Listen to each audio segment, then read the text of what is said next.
شكرا. من الفيديو راح اسوي كيف انزل العاب ماي تاون، اقصد ماي بلاي هوم اللي هي هذه الصورة.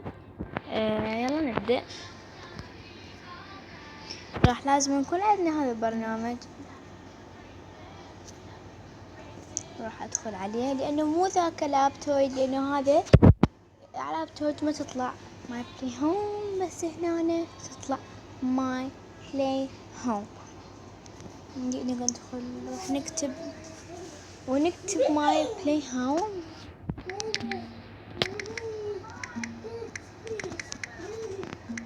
تم. احسب يعني عندكم بس دقيقة تتحمل هي. شفتوا هذول ماي بلاي هوم؟ انتوا لا تنزلون هاي، لانه هاي كلش ايع، ويعني عليها خط اخضر، فهي غلط. ما بي غرفة نوم، ما بي بس غرفة نوم ذيك كانت اقصد هول ومطبخ. بس هاي الصحيحة هسه راح اشيركم عليها.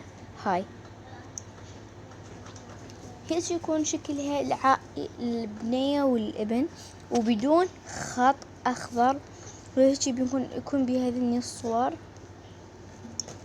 اي هم تسترجوا، وحتى تنزلون مال المدرسة ومال السوق ومال المستشفى هم من هذا البرنامج نفس الشي.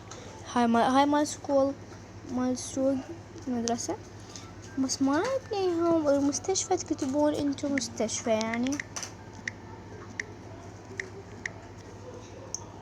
طلعت لنا،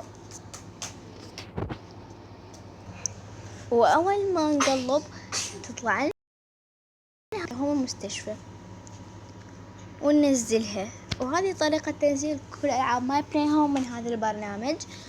طبعا هنا يطلع لكم كتابة بفلوس، فيعني أنا ما أدري أنزل لأنه من أدفع الفلوس. وبعدين ما تلعبون لنا بتطلع لكم كل ساعة كتابة تدوسوها وتدوس رجوع، فأحسن لكم طفوا النت. أنا طفيت النت، مرات تنجح مرات ما تنجح.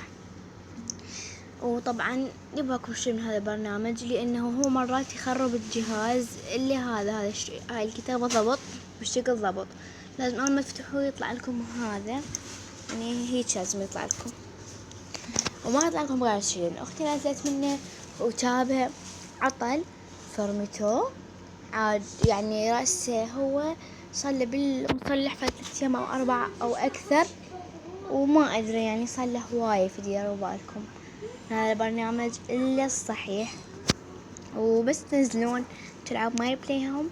وهذا كان الفيديو. باي.